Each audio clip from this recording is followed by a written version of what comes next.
Welcome to Parenting Teens with Dr. Cam, where we tackle the challenges of raising teenagers without the drama. I'm your host, Dr. Cam. Let's get on with the show. Hello, parents. Dr. Cam here. Today, we're diving into a critical issue, the constant pressure of diet culture and its impact on our teens. Did you know a whopping 20% of adolescents in the U.S. experience symptoms of body dysmorphia or eating disorders? Is the unrealistic expectations bombarding them on social media to blame? Joining me to shed light on this topic is the amazing Dr. Kelli Rugless, a licensed psychologist, certified eating disorder specialist, and the chief clinical officer at Project Heal, a remarkable nonprofit fighting for everyone to have access to eating disorder healing. Dr. Rugless, welcome to the show. Thank you for having me. Absolutely. So let's start at the beginning. What inspired you to specialize in eating disorders? Honestly, I was not inspired by anything. Truthfully, I went into graduate school thinking that eating disorders were the last thing that I wanted to work Interesting. with. Yeah, I think they get a bad rap. My first introduction was a teacher talking about how people with eating disorders really don't get better and they're really difficult and they're really hard to work with. And so it's a really hard population. And I remember thinking, oh, I don't want to do that. So my first introduction was absolutely not. I never want to do that. But then as a part of my training, we have different rotations and eating disorders was a part of what I did. And I really began to see how much more than food it's about, right? Wow. It's not just about food. Food is the thing that's grabbing everyone's attention, but eating disorders are about so much more. And once I realized all the different things that they could be about and just the intersection between mental health and physical health and even social justice, it just felt like a perfect place for me and my interests. So I was not inspired prior to actually having the experience. Right. And then all of a sudden it just sounded way more interesting and complicated and everything else. And they can be helped, correct? Absolutely. Okay. They absolutely can that be started helped. off and I'm like, wait a second. Yeah, they can be helped. So Yeah. let's talk a little bit because I know one of the scariest things about social media, one of many, is the impact that it has on our self-esteem, but how we view our bodies and how teens are growing up viewing their own bodies. I've seen this personally. I've seen this impact a lot of kids. I know a lot of parents are worried about this. First of all, is this something to be concerned about? Yes. We should all be very much concerned about the impact that social media is having, not only on teenagers and their development of their confidence and how they feel about their appearance, but on their mental health in general.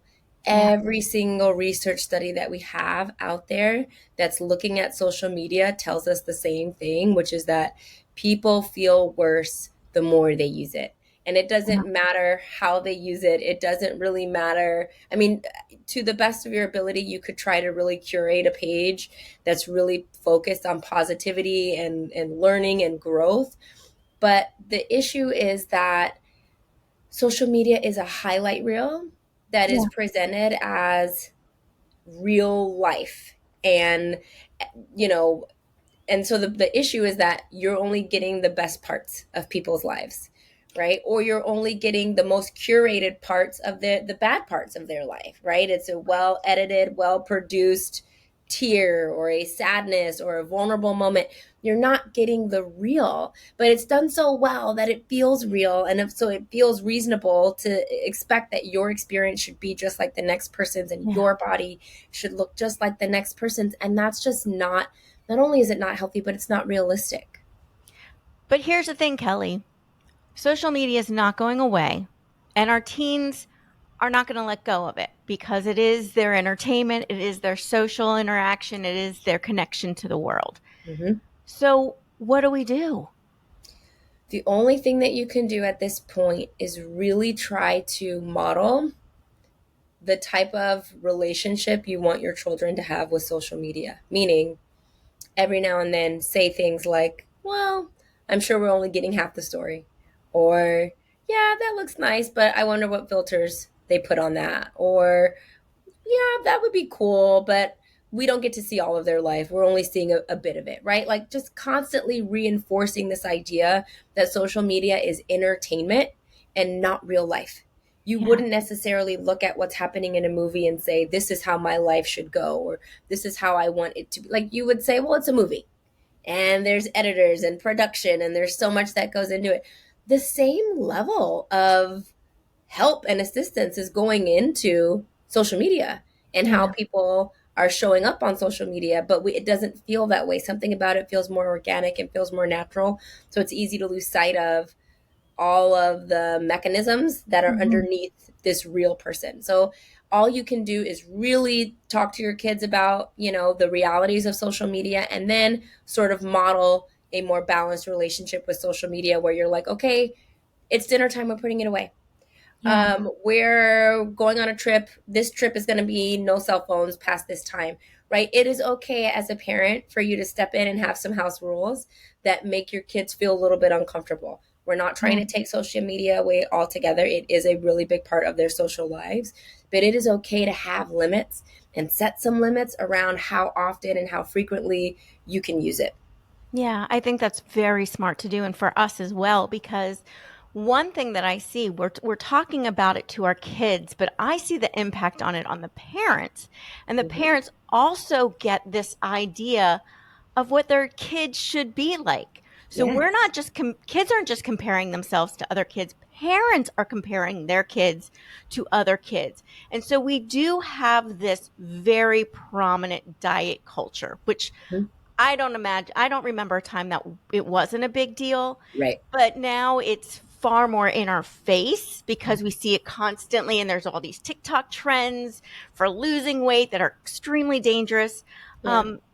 How do we kind of buffer this diet crazed, thin is best community or culture um, when we ourselves have bought into it, a lot of us? Absolutely. I think you're bringing up a really good point, which is as parents, the most important the way to have the most influence with our kids is really related to how we relate to ourselves and how we talk about ourselves, Hmm. right? So you can tell your kids all day long that you believe all bodies are beautiful and bodies can come in different shapes and sizes, but if you're looking in the mirror and you're pointing out your different flaws and you're talking about how you've got to lose weight for the summer and you want to fit this dress and oh, I don't like this part of me, if that kind of conversation is happening in the background, it's going to undo all the work that you did to tell your child what they should think about themselves. So, working on your own relationship with your body, meaning acknowledging that yes, your body's appearance is a part of what makes you you. But honestly, it's probably the least interesting part about you, right? Hmm. That there are so many other things that you are known for, that you have value inherently, regardless of your appearance, right? And that even your body is good more than it is bad. If we think Yeah. of the function of it and what it can do for you and all the things it does on a regular basis, it probably does more good than bad. And so it deserves a balanced view, right? So if Yeah. you're going to sit and say, I really don't like my stomach, which is fair, we all have imperfections that we don't like, we should also make the effort to say, but you know what? It's digesting my food and it's allowing me to function. And if I didn't have a stomach, I mean, life would be really hard. There are folks out there that don't have, right, that have Right. IBS and have other GI issues that make it really uncomfortable. So I'm going to Yeah. try to be grateful for what it does and not just how it looks. So the modeling that we do as parents is really important. And if that means we need to take some time to talk to someone to really work through some of those things, it is absolutely worth it. The payoff for your kids, for your family, for your friends is huge. Yeah, that was one thing that I was very committed to from day one with my daughter, was not to ever talk about my body and shame my own body, which has been a struggle my whole life, right? Yeah. And so that was Yeah. one of those things where I'm like, I don't want her to struggle with that. And so it was every single day still, I have to stop myself from saying anything about it in front of her or saying anything about her body to Mm-hmm. her. So it's always Mm-hmm. talking about health and energy and feeling good. And that's what our conversation with. And I'm going to say she is an amazing sense of confidence and even in her own body, which is baffling to me because I see kids everywhere that are struggling with that. So I feel like, okay, that's helped. But she still has social media coming at her all the time, telling those messages to her. So I think even when we are very cognizant, and I agree with you, that's probably the most impactful we can do. How do we counter? And I know talking about it is one thing, but when they keep seeing it and then we talk about it, what we say doesn't really feel as true as what they see. Yeah. So, what else can we do in terms of balancing that healthy relationship and helping them kind of navigate social media so that they don't go down into these deep, dark holes of just self hatred because in comparison? Yeah, I think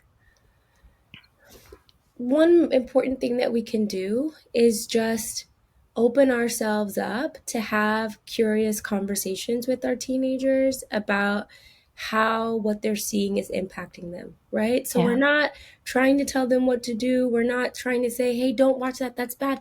Hey, you're going to feel bad." Like we move out of the educator role and we say, "What's this like for you? I'm sitting here next to you and I'm seeing like all these things pop up. It looks like the same person 10 different ways. What is that like for you? Yeah. I didn't have this growing up. I don't know what it's like to have social media. I just had the kids I went to school with, and then I went home. And Yeah. that's it. I had my handful of kids. You've got the world. Yeah. What is that like?" And so I think making sure that you always maintain a level of curiosity about how your kids are taking it and how it's impacting them also gives you the space to influence, right? So influence can come from just saying, "Don't do this." But your relationship and your ability to connect with your child also impacts how much influence you have over them. So Yeah. if you want them to be able to hear you and you want them to take what you're saying seriously or to believe that you have some valuable insight, you have to first get to know them and you have to first show a willingness to hear their perspective and to really care without judgment, without feedback, right? So let's say your kid says, "My God, it's just hard. It's terrible. Like seeing all these people, it just makes me feel like I look terrible." Rather than immediately trying to reassure and saying, "No, no, no, you look great." It might be better to just say, "I get that." Mhm. I think if I was in your shoes, I would feel the exact same way because it's really hard. You don't look exactly like those girls. And so I bet it's really hard. And you kind of leave it. And you just sort of acknowledge that their experience is valid and true and hard. And if there's an opening later on where they're clearly letting you know that they would like some comfort, then offer the comfort. That's the time to say, "But you know what? There's so much more to you. Yes, Yeah. your body is a part of you, but man, I love this about you. I love that about you. Your friends love this about you." And then you get your opportunity.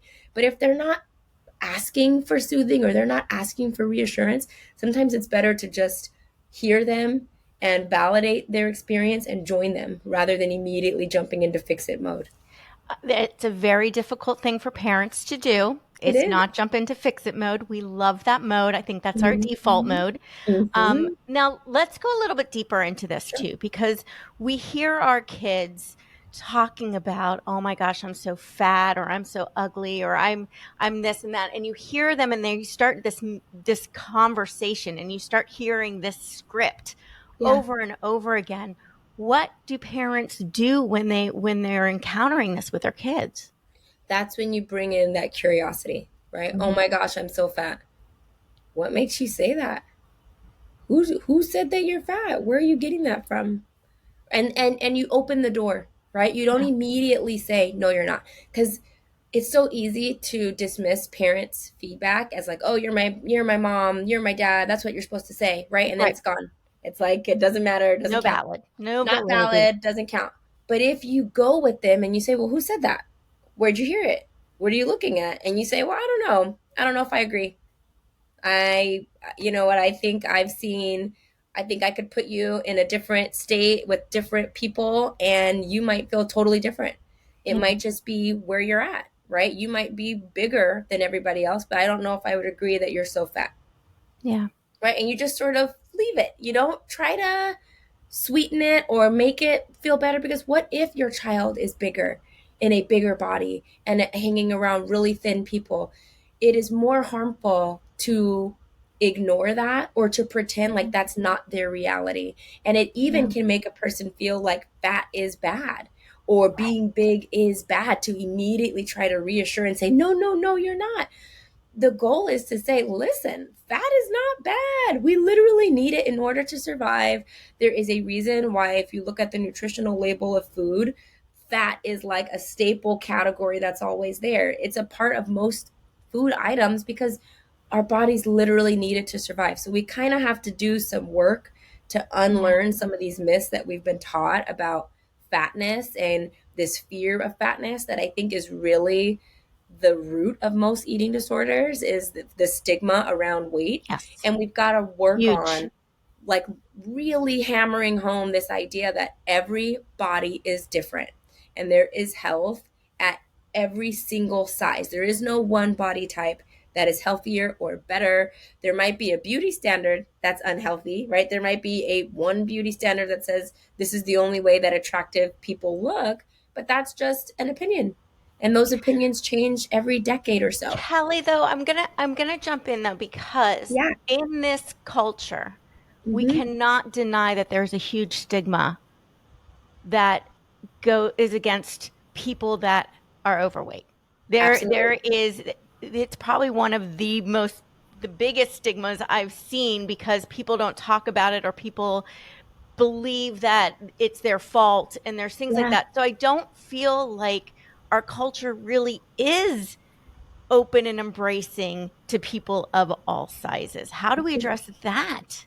Our culture isn't, right? But No. our goal is to talk to our kids and our teenagers about the realities of accepting this really toxic culture that we live in and internalizing the messages and what that can do, versus setting ourselves apart and actively trying to distance ourselves from the toxic aspects of our culture.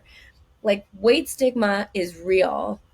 People being afraid of gaining weight makes sense, Mhm. right? Given the culture that we live in, Yeah. where there's discrimination against folks of different sizes. You can't get your clothes at the same store as your friends if you get above a certain size. They don't make it. If they do make it, it doesn't fit the same. The quality's different. Like, there are real consequences to Mhm. being in a larger body that people naturally want to avoid. And it makes sense why they want to avoid that.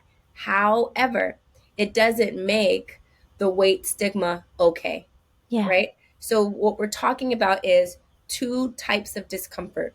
You can either be uncomfortable in the sense that you've internalized these toxic beliefs about weight and forever on a hamster wheel trying to keep up with everyone, which is uncomfortable and is Mhm. really hard. Or you can be uncomfortable in the sense of you're separating yourself from the culture, which means you don't quite fit in. You're not talking about the same things. You're not getting on every new diet. You're not limiting the clothing that you wear, or saying I can only be in a one piece because my body is this size. You're fully living the life you want to live in the body that you're in. And you might, be on the outside of things, or you might get some dirty looks, or you might get some, people saying rude things. No matter how you look at it, there's discomfort, Yeah. right? It's going to be hard. The key is to pick your heart. Mm. Which type of challenge do you want to take on? Which one is in alignment with your values and the kind of person that you want to be, as an adult? And that is the hard piece. It's a real mature topic. It's a real big, heavy decision. A lot of the times when I'm working with teenagers, one of the things they'll mention to me is, why do I have to deal with this? All Yeah. my other friends aren't talking about this. They're not thinking about this. Why am I thinking about it? And I kind of commiserate with them and say, I know you're having to do some really heavy work really early. It will serve you. The older that you get, you will be light years ahead of some folks. Mhm. By the time you get to your 20s, 30s, you will have done this and been there, and you will have figured out who you are outside of your appearance, and you'll be grateful. But right now, it is hard because the Yeah. rest of your friends aren't dealing with this heaviness. Yeah. So what if they go into and I've seen this too, where they start going into a really restrictive diet or a very unhealthy relationship with food and even exercise to because they've picked the I don't want to be different. I want to be thin and be like everyone I see in the world, right? Which is Yeah. not true again because Yeah. um what if they go that route and you're like I'm getting really scared about their health and about their mindset about themselves because now they're obsessed with their weight. And I see kids that are never there's never a way because I'll ask them, I'm like, what weight are you trying to get to? Or how thin do you need to? And they don't even have a goal. They're just like, till I feel confident. And Mm-hmm. that's their goal, till I feel Mm-hmm. confident, which is Mm-hmm. dangerous because they won't. No, it's not going to So, happen. how do we handle that if we are seeing our kids and going down that path? That is the time to absolutely say something and do something, right? To act quickly. Sometimes it can be really tempting to let them grow out of it Mm-hmm. and let them figure it out. Or I don't want to argue with them. I don't want to create conflict. So I'm just going to let it be. I'm seeing some things I don't like, and I'm just going to hope that things right themselves. With eating disorders, they thrive in isolation, which means the longer Yeah. you let it go without saying something and you kind of make your teenager think that they're getting away with something, even if you can see it, the stronger it becomes and the harder it is to address. So when you see something, you really want to say something about it. Be loving, be kind, be warm, but be really clear about your concerns and act, meaning call up a therapist that you know that specializes in eating disorders. Look Mm-hmm. up a therapist, look up an eating disorder treatment center in your area to get an assessment. Like, really act quickly and get some professionals involved, because eating disorders are the kind of thing that really take a team. It takes Yeah. a lot of folks working at it from a lot of different directions to really help someone recover from it. And the quicker that you notice it and that you get some help, on board, the easier it is to address. So talk about it, ask questions, express your love and your care, but be really firm about your desire to help them and your confidence that what you're seeing is not okay. Now, I've had parents that will, and I understand this. I'm not judging anyone, but I see Yeah. parents that will force their kids to eat, Mm-hmm. and they'll set consequences if they don't eat. They'll put Mm-hmm. amount of food. They'll bribe them to eat. Is that a helpful method? It depends on where your child is, but it can be really helpful. I would say that it's most helpful under the guidance of a provider. Mm, Like, if as a parent you're going to really try to take on that role of feeding them, then I would say make sure that your teenager has a therapist that they're able to talk to and process how hard it is to be forced to eat when they are really afraid of food or they're really afraid of gaining weight. But the act of feeding your child and making food non-negotiable is actually a very important part of treatment and recovery, because a malnourished brain cannot get better. mm, It can't do the work of figuring out the underlying causes to the eating disorder, what's going on, what was happening. It cannot do that work if it yeah. is not well nourished. So feeding your child and making it a priority is huge, but you really also want to make sure that your child has the support that they need, Yes. because food is not just food anymore. It's Yeah. really hard. The amount and level of anxiety that folks who have eating disorders feel when they're being forced to eat food is through the roof. So they Yeah. need support, they need skills, they might even need medication. So you want to make sure that you provide as much support as you can as they're going through, the refeeding process. Yeah. I love that. That's very helpful too. And I think it is. It's all of the pieces, but Yeah. we can't ignore the thought process that goes with it, because that's really Mhm. what's driving this. Let's Mhm. flip for a second, and we've got a Sure. child that is eating a lot of junk food, not eating healthy at all, is gaining unnecessary weight, and we're concerned about that. How do we address that without body shaming? Woo, that's a very charged question, but I'll do my best to answer it. Thank you. Okay, kids are supposed to gain weight. kids are supposed to gain quite a bit of weight. The best way to know if your child is on the right track or not is to really look at their own growth chart versus looking at the charts that they tell you when you go to the pediatrician's office, where they're going to tell you how your child is measuring against every other child.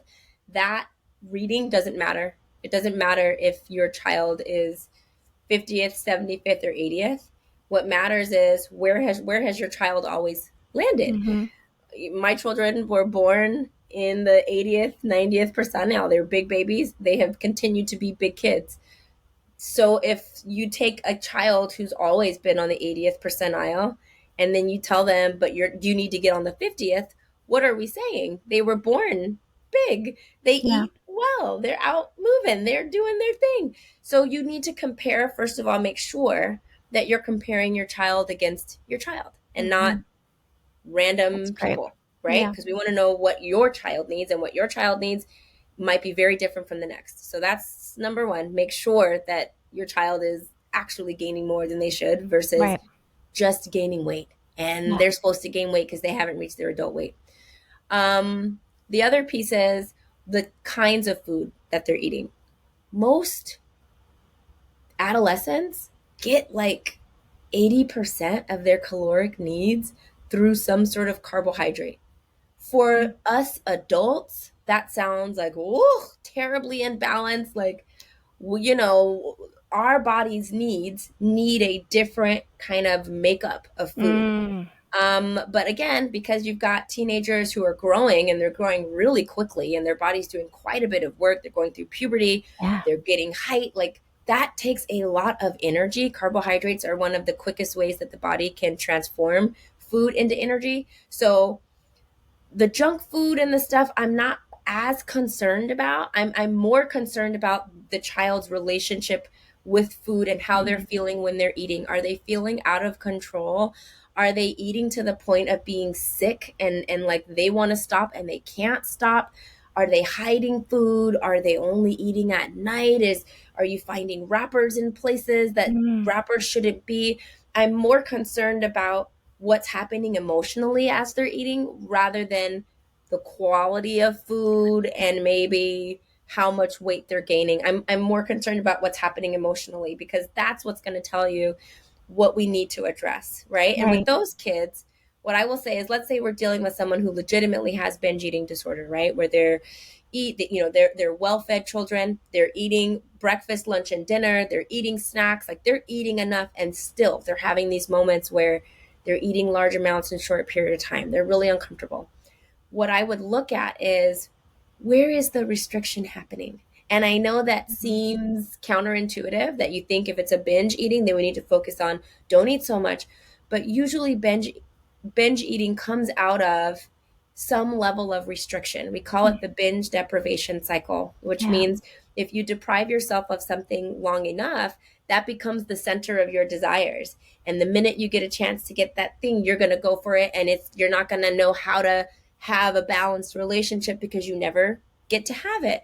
So what I'm looking for with kids like that is, okay, where's the restriction happening? Are your parents not allowing you to have these foods at home? Is it a kind of a clean eating home where there's no chips and there's no soda and there's no candy and there's no this, no that, no that?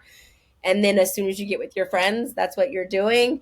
Is it a world where you have access to the food, but you feel really bad when you eat it? So even if you're not actually restricting, psychologically there's restriction happening because you've got some rigid, this is good food, this is bad food. And every time you eat the bad food, you feel guilty, right? Because ultimately, if I want to address the binge, I've got to address the restriction. That's the part that I need to look out for, identify, and try to neutralize. Because if we can have a more neutral relationship with food, then we don't feel as out of control. Nobody feels out of control with broccoli because broccoli is allowed. You can have as much of it as you want. No one's going to look at you sideways. It's a green light food, right? So you don't see people struggling with binging on broccoli because we don't think about it. Well, it's not as good as Doritos either. It's also not as tasty. That is fair, but it's also like, nobody cares if you eat it. You don't, you know what I mean? So it's about neutralizing these black and white ideas about food so that we can be more clear about what we feel like, what we actually want to eat versus what we feel driven to eat. That is so important. And Kelly, it's funny because I use that same philosophy with tech use, that when Yes. we keep restricting it, they end up binging it and not Yep. having a healthy relationship with it. So I think this goes across Absolutely. anything. If you see your kids hoarding or having meltdowns or sneaking something, it Yeah. is not about hoarding or stopping it more. It's about where are we already restricting to the Yeah. point where they now have to get sneaky.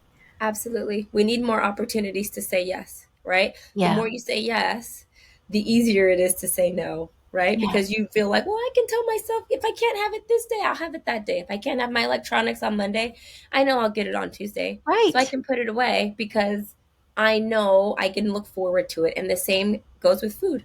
Yeah, it is, and it's all about developing a healthy relationship with it. I think that's the Absolutely. biggest thing is how are we looking at it as something that I can't even say it, gives us nutrients. Yeah, Something that gives us nutrients, something that gives us energy, makes us feel absolutely. good, and separating it from how we look.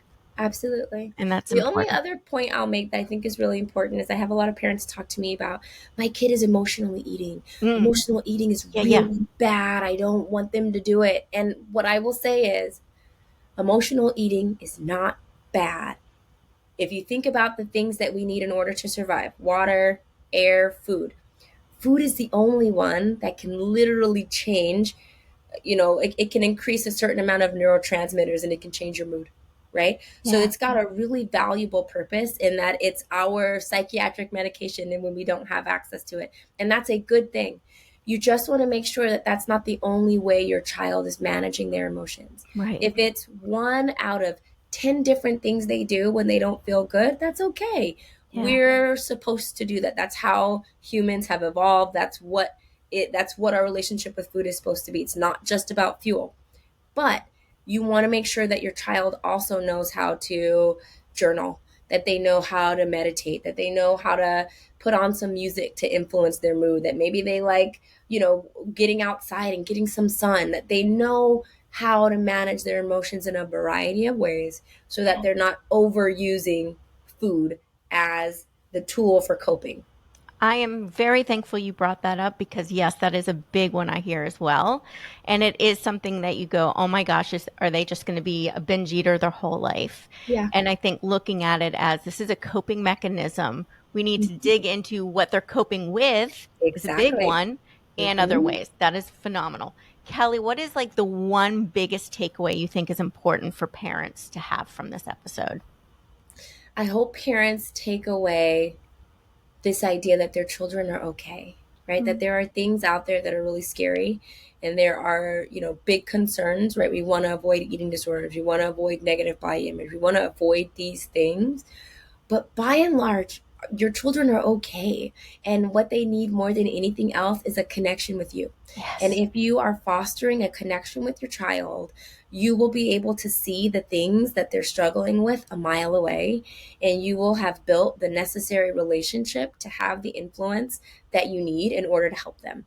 So rather than focusing on these, individual topics that are scary, I would still always go back to build that connection with your children, get to know them, do your best to enjoy them so that you are naturally in a relationship with them and you get to see what they see and you can address the issues that come up as soon as they come up. Because that's where our power is as parents, is in our ability to connect with them.